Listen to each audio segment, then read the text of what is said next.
रात के तकरीबन 11 बज रहे थे।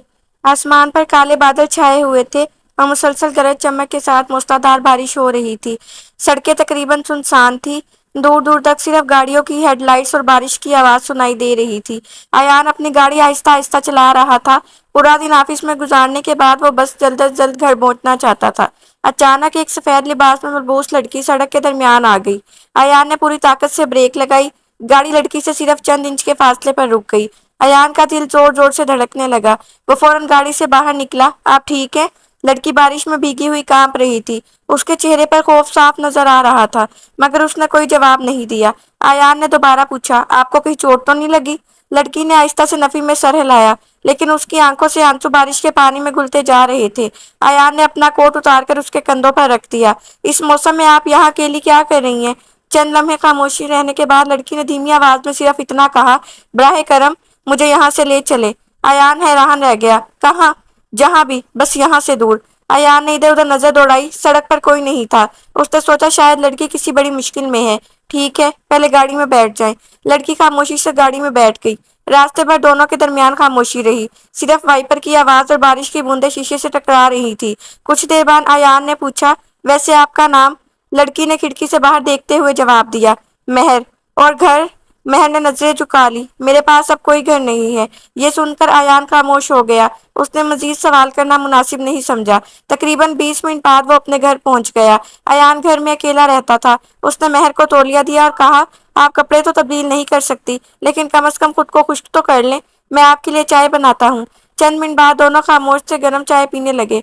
कमरे में अजीब सी खामोशी थी। अयान ने मुस्कुराते हुए कहा, आप चाहे तो आज रात यहाँ रुक सकती हैं। सुबह मैं आपको जहाँ कहेंगी वहीं छोड़ आऊंगा। महर ने पहली बार हल्की सी मुस्कुराहट दी। शुक्रिया। अयान को लगा जैसे उस मुस्कुराहट के पीछे बहुत ज्यादा दर्द छुपा हुआ है।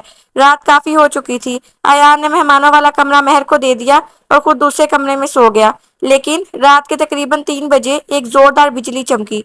उसके साथ ही एक चीख सुनाई दी। नहीं! अयान फौरन उठकर महर के कमरे की तरफ भागा। दरवाजा खोला तो महर डर के मारे पसीने में भीगी हुई थी। हालांकि मौसम बहुत ठंडा था। वो बुरी तरह कांप रही थी। अयान ने फिक्र से पूछा, क्या हुआ? महर ने आंखें बंद कर ली। कुछ नहीं, सिर्फ एक बुरा ख्वाब था। कैसा ख्वाब? महर ने फौरन बात बदल दी। बराहे करम मुझे अकेला छोड़ दे। अयान ने ज्यादा इसरार नहीं किया। सुबह सूरज निकल आया था। बारिश रुक चुकी थी। अयान नाश्ते की मेज पर महर का इंतजार कर रहा था। 10 मिनट, 20 मिनट, लेकिन महर नहीं आई। आखिर वो उसके कमरे में गया। दरवाजा खुला हुआ था। कमरा बिल्कुल खाली था। महर जा चुकी थी। अयान ने पूरा घर देखा, वो कहीं नहीं थी।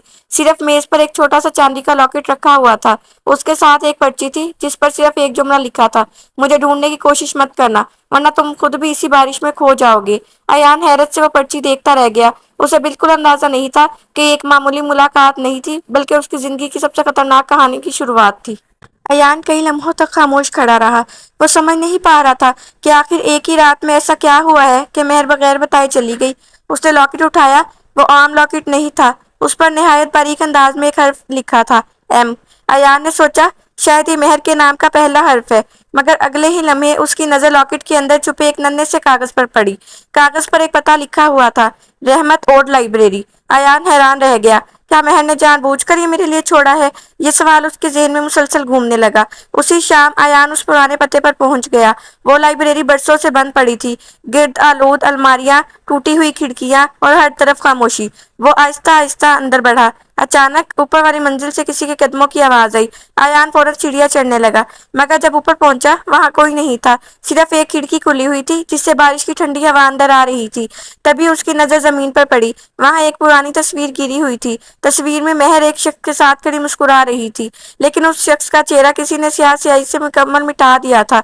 अयान ने तस्वीर उठाई ही थी कि अचानक उसके पीछे से आवाज आई, अगर अपनी जान अजीज है तो ये तस्वीर यहीं छोड़ दो। अयान फौरन मुड़ा। सामने एक उम्र रसीदा चौकीदार खड़ा था। आप कौन है? बूढ़े ने गहरी सांस ली। मैं इस लाइब्रेरी का आखिरी निगहबान हूँ। आप महर को जानते हैं? ये नाम सुनते ही बूढ़े के चेहरे का रंग बदल गया।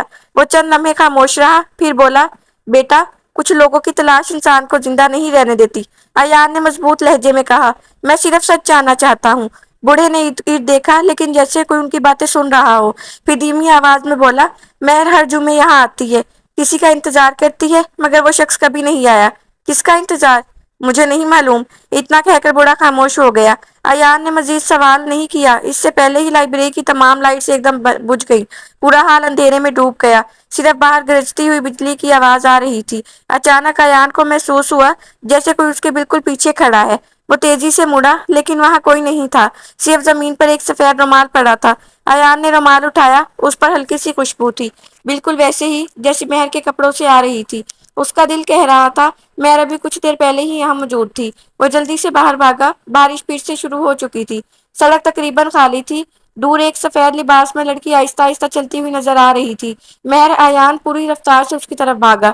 لڑکی نے پیچھے مڑ کر دیکھا، وہ واقعی مہر تھی، لیکن جیسے ہی ایان اس کے قریب پہنچنے والا تھا، ایک سیاہ رنگ کی گاڑی تیزی سے آئی۔ دو نقاب پوش آدمی باہر نکلے، انہوں نے زبردستی مہر کو گاڑی میں بٹھایا اور گاڑی چند ہی لمحوں میں بارش کے اندھیرے میں غائب ہو گئی۔ ایان پوری طاقت سے ان کے پیچھے بھاگا، مگر بے سود۔ صرف سڑک پر ٹائروں کے نشانات باقی رہ گئے تھے۔ تبھی ایان کے موبائل پر ایک معلوم نمبر سے کال آئی۔ اس نے فوراً فون اٹھایا۔ دوسری طرف سے بھاری آواز سنائی دی، اگر مہر کو زندہ دیکھنا چاہتے ہو تو آج کے بعد اس کی تلاش بند کر دو، اگلی بار تم صرف اسے نہیں خود کو بھی کھو دو گے۔ کال فوراً منقطع ہو گئی۔ ایان کے ہاتھ کانپنے لگے، اب اسے یقین ہو چکا تھا کہ مہر کسی عام مشکل میں نہیں بلکہ ایک خطرناک سازش کے بیچ پھنس چکی ہے۔ بارش مسلسل برس رہی تھی۔ ایان سڑک کے درمیان کھڑا تھا، اس کے کانوں میں اب بھی وہی ایک جملہ گونج رہا تھا، اگر مہر کو زندہ دیکھنا چاہتے ہو تو اس کی تلاش بند کر دو۔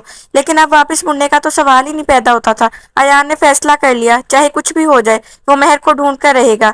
اگلی صبح وہ سیدھا پولیس اسٹیشن پہنچا۔ انسپکٹر نے پوری بات سننے کے بعد صرف ایک سوال کیا، کیا آپ کے پاس اس لڑکی کی کوئی تصویر ہے؟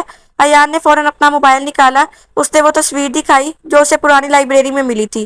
انسپکٹر چند لمحے تصویر کو دیکھتا رہا، پھر اس کے چہرے کا رنگ بدل گیا۔ یہ تصویر آپ کو کہاں سے ملی؟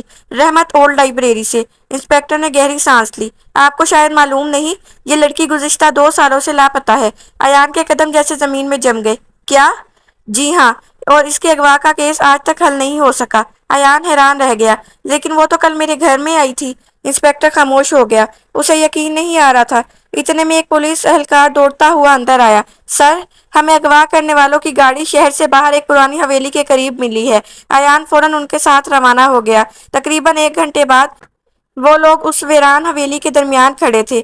جگہ بالکل سنسان تھی، ٹوٹے ہوئے دروازے، گرد سے بھری دیواریں اور ہر طرف خوفناک خاموشی تھی۔ ایان آہستہ آہستہ اندر داخل ہوا۔ اچانک اوپر والی منزل سے کسی لڑکی کی چیخ سنائی دی، ایان! یہ مہر کی آواز تھی۔ ایان پوری رفتار سے سیڑھیاں چڑھنے لگا۔ جیسے ہی وہ کمرے میں داخل ہوا، اس نے دیکھا مہر ایک کرسی سے بندھی ہوئی تھی، اس کے ہاتھ زخمی تھے۔ ایان اس کی طرف بڑھا ہی تھا کہ اچانک کمرے کا دروازہ زور سے بند ہو گیا۔ 4 نقاب پوش آدمی سامنے آ گئے، ان کے درمیان ایک شخص کھڑا تھا جس نے آہستہ آہستہ اپنا نقاب اتارا۔ مہر کی آنکھوں سے آنسو نکل آئے۔ نہیں! ایان حیرت سے اس شخص کو دیکھنے لگا۔ تم؟ وہ شخص مسکرایا۔ ہاں، میرا نام کاشف ہے اور مہر میری منگیتر تھی۔ ایان اور مہر دونوں خاموش رہ گئے۔ کاشف نے تلخ لہجے میں کہا، 2 سال پہلے مہر نے مجھ سے شادی کرنے سے انکار کر دیا تھا۔ میں نے قسم کھائی تھی اگر وہ میری نہیں ہو سکتی تو کسی اور کی بھی نہیں ہوگی۔ ایان غصے سے اس کی طرف بڑھا، محبت زبردستی نہیں ہوتی۔ کاشف زور سے ہنس پڑا۔ اب یہ بات بہت دیر سے یاد آئی ہے۔ اس نے جیب سے پستول نکالی اور ایان پر تان دی۔ آج تم دونوں کی کہانی ہمیشہ کے لیے ختم ہو جائے گی۔ اسی لمحے باہر زوردار گرج سنائی دی۔ بارش پہلے سے بھی تیز ہو چکی تھی۔ اچانک نیچے سے پولیس کے سائرن کی آواز گونج اٹھی۔ کاشف گھبرا گیا۔ پولیس! ایان نے موقع دیکھ کر اس پر جھپٹا۔ دونوں کے درمیان شدید ہاتھا پائی شروع ہو گئی۔ اسی دوران گولی چل گئی۔ مہر زور سے چیخی، ایان! گولی ایان کے سینے میں لگی، وہ آہستہ آہستہ زمین پر گرنے لگا۔ مہر روتی ہوئی اس کی طرف دوڑی۔ کاشف موقع کا فائدہ اٹھا کے پچھلے دروازے سے فرار ہو گیا۔ پولیس کمرے میں داخل ہوئی لیکن کاشف ان کے ہاتھ نہ آ سکا۔ مہر نے ایان کا سر اپنی گود میں رکھا۔ ایان کی سانسیں آہستہ آہستہ ٹوٹ رہی تھی۔ وہ بمشکل مسکرایا اور دھیمی آواز میں بولا، میں نے کہا تھا نا جب تک میں زندہ ہوں تمہیں کچھ نہیں ہونے دوں گا، اور اس کی آنکھیں بند ہونے لگیں۔ ایان کی آنکھیں آہستہ آہستہ بند ہو رہی تھی۔ مہر کی چیخیں پوری حویلی میں گونج رہی تھی، ایان پلیز آنکھیں کھولو، مجھے چھوڑ کر مت جانا۔ پولیس فوراً ایان کو ہسپتال لے گئی۔ آپریشن تھیٹر کے باہر مہر مسلسل دعا کر رہی تھی، اس کے ہاتھ کانپ رہے تھے اور آنکھوں سے آنسو رکنے کا نام نہیں لے رہے تھے۔ 4 گھنٹے بعد آپریشن تھیٹر کا دروازہ کھلا، ڈاکٹر باہر آیا۔ مہر دوڑ کر اس کے پاس پہنچی۔ ڈاکٹر، ایان کیسا ہے؟ ڈاکٹر ہلکا سا مسکرایا، خطرہ ٹل گیا ہے، गोली दिल से सिर्फ चंद मिलीमीटर दूर लगी थी। अगर चंद मिनट और देर हो जाती तो हम उन्हें नहीं बचा सकते थे।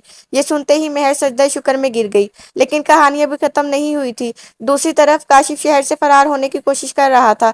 वो अपनी गाड़ी तेज रफ्तारी से हाईवे पर चला रहा था। बारिश एक बार फिर शुरू हो चुकी थी। अचानक सामने पुलिस की गाड़ियां आ गई। गाड़ी रोक दो। लेकिन काशिफ ने रफ्तार मजीद बढ़ा दी। पुलिस ने उसका ताकुब शुरू कर दिया। चंद ही लम्हों बाद तेज बारिश की वजह से उसकी गाड़ी बेकाबू हो गई। गाड़ी कई बार घूमती हुई सड़क से नीचे जा गिरी। पुलिस ने फौरन उसे गिरफ्तार कर लिया। चंद हफ्तों बाद अदालत ने तमाम सबूतों की बुनियाद पर काशिफ को उम्र कैद की सजा सुना दी। उसकी बरसों पुरानी साजिश हमेशा के लिए खत्म हो गई। 2 महीने बाद अयान मुकम्मल तौर पर सेहतियाब हो चुका था। वो पहली बार अस्पताल से बाहर निकला तो महर उसका इंतजार कर रही थी। उसकी आंखों में खुशी के आंसू थे। अयान मुस्कुराया। अब तो कहीं भाग कर नहीं जाओगी? महर हंस पड़ी। अब अगर गई तो सिर्फ तुम्हारे साथ। चंद माह बाद सादा मगर खूबसूरत तकरीब में दोनों का निकाह हो गया। हर तरफ खुशियां थी। अयान ने महर का हाथ थामा और आहिस्ता से कहा, याद है हमारी पहली मुलाकात? महर ने मुस्कुराकर जवाब दिया, कैसे भूल सकती हूँ। अगर उस रात बारिश ना होती तो शायद हम कभी ना मिलते। उसी लम्हे आसमान पर बादल गरज गए। हल्की हल्की बारिश शुरू हो गई। दोनों घर की छत पर खड़े बारिश को देखते रहे। महर ने अपना सर अयान के कंधे पर रख दिया। अयान ने आसमान की तरफ देखा और मुस्कुराकर कहा, लोग कहते हैं बारिश सिर्फ भिगाती है, मगर मेरी जिंदगी में तो इसी बारिश ने मोहब्बत भी दी, हिम्मत भी दी और तुम भी। महर ने उसका हाथ मजबूती से थाम लिया। बारिश की बूंदें आहिस्ता आहिस्ता दोनों पर बरस रही थी। उस दिन के बाद हर बार जब भी बारिश होती, अयान और महर एक दूसरे को देखकर सिर्फ मुस्कुरा देते, क्योंकि उन्हें मालूम था कभी कभी जिंदगी की सबसे खूबसूरत कहानी एक खौफनाक रात से शुरू होती है, मगर अगर सच्ची मोहब्बत हो तो हर तूफान आखिरकार गुजर ही जाता है।